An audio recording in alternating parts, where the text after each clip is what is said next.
Welcome to Carly Tackles, making a flippable, sturdy workbench with a flip-up side and removable drawer.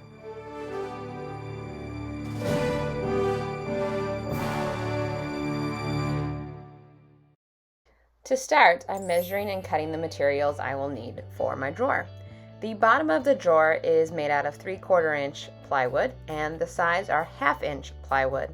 And I'm just cutting them down to size and will assemble them shortly. To determine the size of the drawer, you'll want to measure your bottom of your workbench and allow for a little bit of a gap so that you can slide the drawer in and out.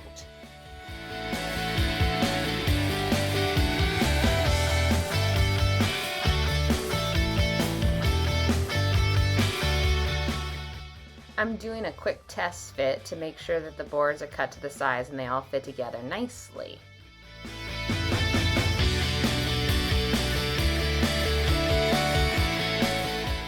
Using a speed square, I'm measuring a 1/2 inch from the border. That's to compensate for my 1/2 inch thick plywood for my sides. This way I'll have a line of where the board should meet on the bottom. I will then start pre-drilling holes for my screws and make sure that I'm centered between that line and the border. I am using Ryobi's new compact brushless power drill to pre-drill the holes.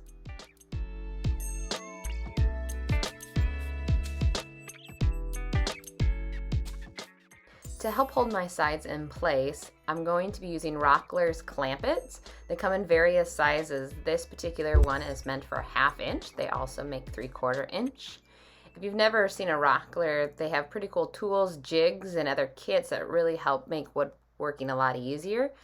I'm not sponsored by them, but I do enjoy a lot of their tools that's really helped me out with my projects.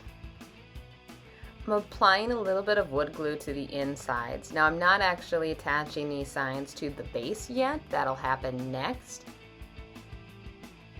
As I'm gluing, I'm making sure that the boards are lining up to the base. It's just helping me as a reference point to make sure that my boards are straight, the corners are 90-degree angles, and that everything is lining up. It does appear that some of my plywood pieces have a slight bow in the middle, and that's one of the reasons I didn't want to glue it to the base, because I'm going to put some support beams in there to help push it away. The clampets help hold the top pieces together, but I'm applying the Irwin medium grip clamps to the bottom to make sure that the bottom doesn't separate from the sideboards and that everything is square. Off camera, I applied the glue to the bottom of the drawer and attached the sides, and you can see that I have them clamped down.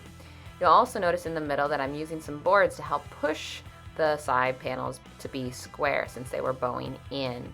And now I'm using a brad nailer to shoot in some of the nails into the corners and a few underneath. I will go back through underneath and screw it down, but this is just to help hold it in place.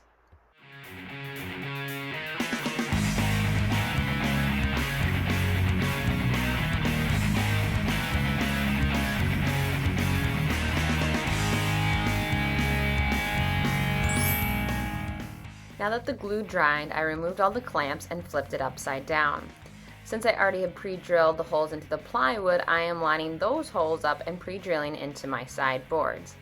Next, I'll be using Ryobi's compact impact driver, which is more muscle than you need here, and driving in the screws. I just really like using the tool.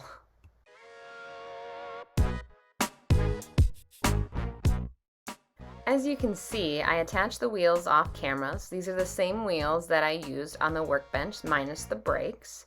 I also made cubbies inside of the drawer. Now these are for my nail guns. You can kind of see in that picture how they'll be laid out, and my retractable hose. Next is time to assemble our clip brackets. These brackets are what's going to hold the drawer and the workbench together and allow you to easily remove the drawer from the workbench. Before attaching them, I would recommend putting the drawer down on the ground and actually lining it up to your workbench frame to determine the location. Now I had already done this before I stained it and marked the holes. Make sure you do that as well.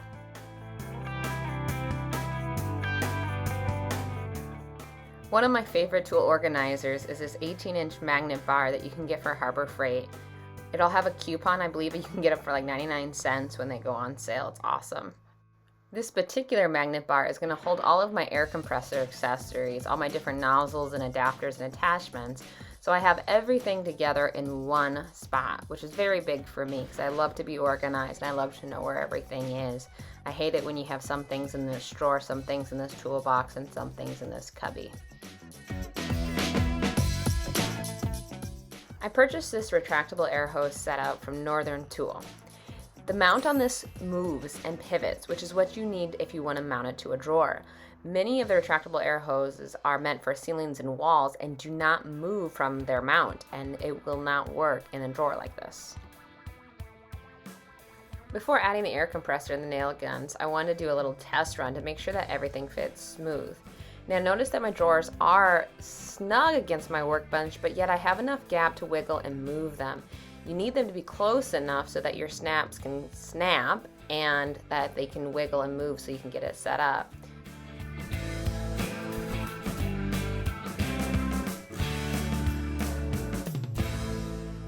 I locked all 4 of my snaps in place and releasing the brakes.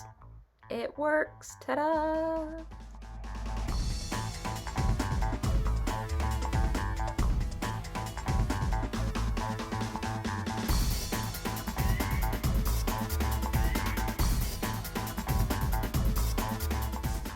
I want to add a rope to my drawer so I can easily pull it around when it is separated from my workbench. To start, I was pre-drilling some holes, and you'll notice I have some paint tape on the side, and that's to help reduce some tear out as I pre-drill. Now I did a pre-centered so I could line up my drill bit and drill from the outside. I'm using Diablo Spade Bit in the diameter of my rope. I believe it's 5/8. To attach the rope, I'm using a lattice screw and a big washer to help hold the rope against the side of the board.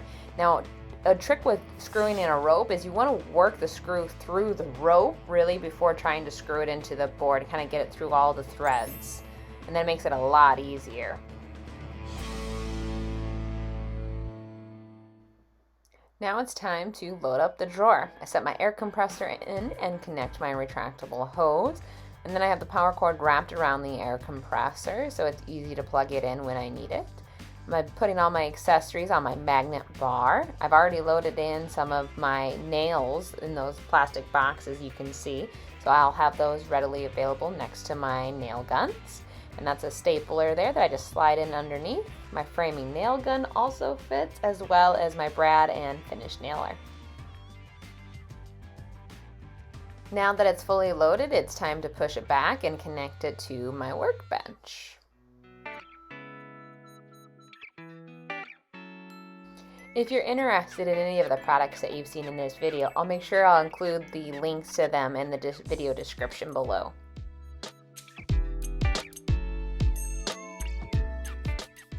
Keep in mind, you don't have to use your bottom drawer for air compressors and nail guns. I just had these tools separated all throughout my garage because I didn't have one spot to keep them all. You can use these drawers and make cubbies for any type of tools that you may have.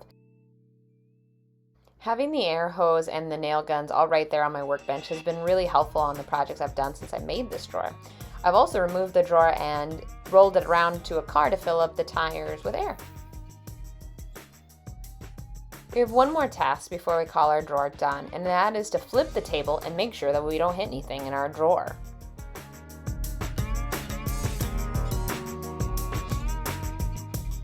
Thanks for watching. Carly tackles making a sturdy, flippable, and mobile workbench.